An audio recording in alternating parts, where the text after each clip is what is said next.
Jawab salam saya kurang semangat.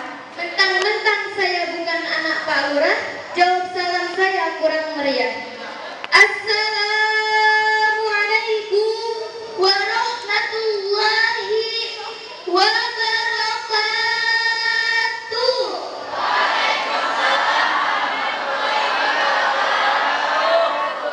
Alhamdulillahilladzi asra bi'abdihi laylan minal masjidil haram ilal masjidil aqsa.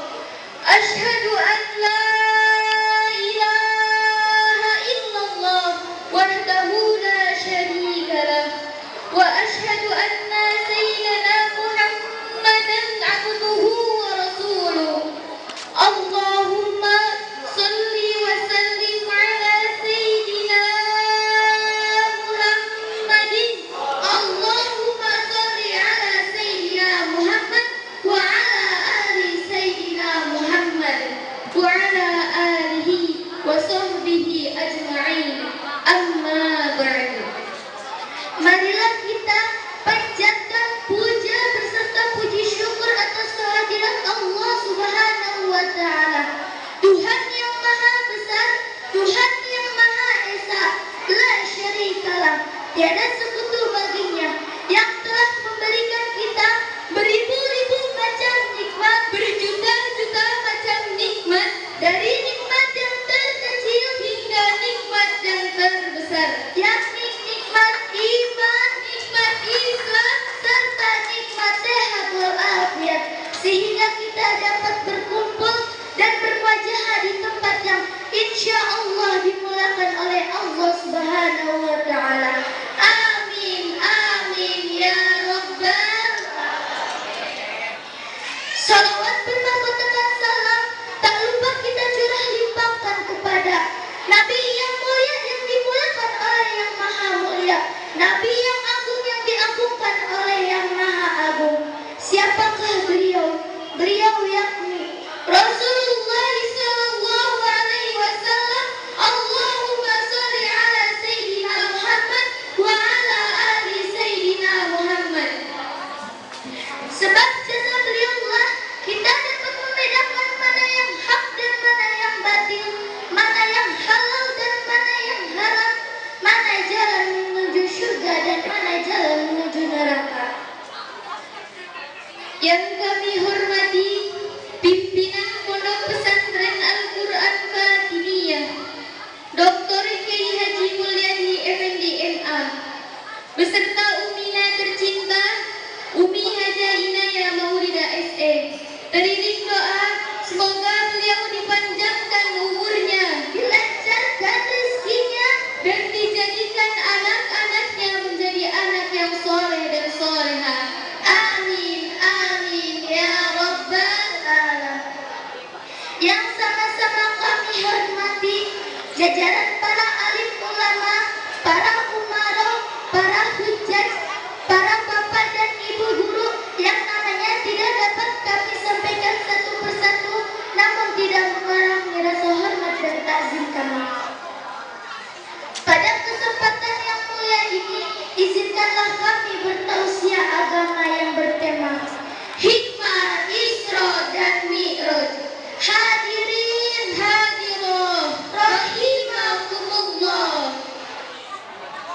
Bulan Rajab adalah bulan yang mulia. Di dalam bulan itu Nabi Muhammad sallallahu alaihi wasallam diisra mi'rajkan oleh Allah Subhanahu wa taala. Beliau diberangkatkan dari Masjidil Haram ke Masjidil Aqsa, kemudian dinaikkan ke Sidratul Muntaha hingga ke Mustawa. Peristiwa ini terjadi pada malam 27 Rajab, 11 tahun setelah beliau diangkat menjadi Nabi dan Rasul, atau kurang lebih 1 tahun sebelum hijrah beliau ke Madinah. Peristiwa Isra Mi'raj itu terjadi pada tahun yang dikenal dengan tahun duka cita atau Amil Husni. Mengapa demikian? Karena pada tahun itu Nabi Sallallahu Alaihi Wasallam mengalami berbagai cobaan yang cukup berat, di antaranya Abu Thalib paman beliau yang mengasuh beliau sejak kecil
dengan harapan agar mendapatkan dukungan dari penduduk di sana.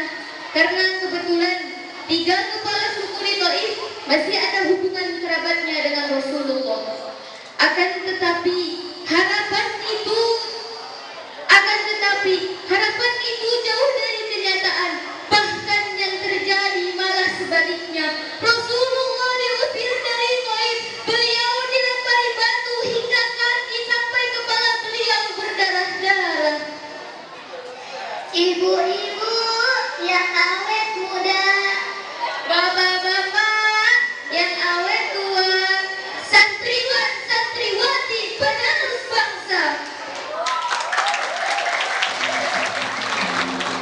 dalam kondisi yang diselimuti duka cita, Allah Subhanahu wa Ta'ala menghibur beliau untuk mempersaksikan sebagian dari tanda-tanda kekuasaan Allah Subhanahu wa Ta'ala dengan diisra mi'rajkan baik badan dan ruhnya pada suatu malam yang amat sakral dan penuh hikmat, ditemani malaikat Jibril alaihissalam.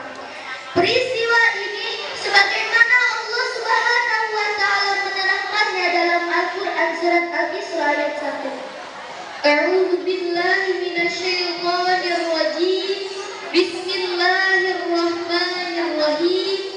Subhanalladzi asra bi'abdihi laylan minal masjidil haram ilal masjidil aqsa alladzi barakna hawlahu linuriyahu min ayatina innahu huwas samiul basir. Shadaqallahul azim. Aku berlindung kepadamu ya Allah dari godaan syaitan yang terkutuk dengan menyebut namamu ya Allah yang maha pengasih tak pilih kasih, yang maha penyayang tak pandang sayang. Maha suci Allah yang telah memperjalankan hambanya pada suatu malam dari Masjidil Haram ke Masjidil Aqsa dan telah kami berikan sekelilingnya agar kami perlihatkan sebagian dari tanda-tanda kekuasaan Allah Subhanahu wa Ta'ala. Dialah Allah yang maha mendengar lagi maha melihat, maha benar Allah dengan segala firman-Nya. Bapak camat jualan tomat, Yang beli harus hormat, jika kita ingin selamat dunia dan akhirat, harus memperbanyak sholat dan selalu bersolawat. Allahumma sholli ala Sayyidina Muhammad. dengan melihat secara langsung peristiwa besar yang terjadi dari sebagian tanda-tanda kekuasaan Allah Subhanahu wa Ta'ala dengan perjalanan Isra Mi'raj itu, jiwa Rasulullah Shallallahu Alaihi Wasallam semakin teguh dan tabah dalam menyebarkan agama Islam. Keyakinan beliau semakin kuat, iman beliau semakin kokoh, dan segala bentuk hambatan dan rintangan yang menerpa belum seberapa dibandingkan dengan kebesaran Allah Subhanahu wa Ta'ala. Diriwayatkan dalam suatu cerita, ketika Rasulullah ingin diisra mi'rajkan terlebih dahulu, beliau menjalani operasi atau pembedahan oleh malaikat Jibril dengan dibantu malaikat Mikail untuk mencucikan dan membersihkan hati dan jiwa beliau dari penyakit hati. Kemudian lantas setelah itu baru diisra mi'rajkan untuk menghadap kehadirat Allah Subhanahu wa Ta'ala secara langsung. Sekian yang dapat kami sampaikan. Mohon maaf bila ada kesalahan. Kami pamit dari hadapan kalian. Mukul paku pakai palu, Izinkanlah kami berpantun dulu. bawa pinangan ke penghulu, hadiahkan dia sebungkus roti. Maaf jika tadi saya malu-malu karena di hadapan saya ada pujaan hati.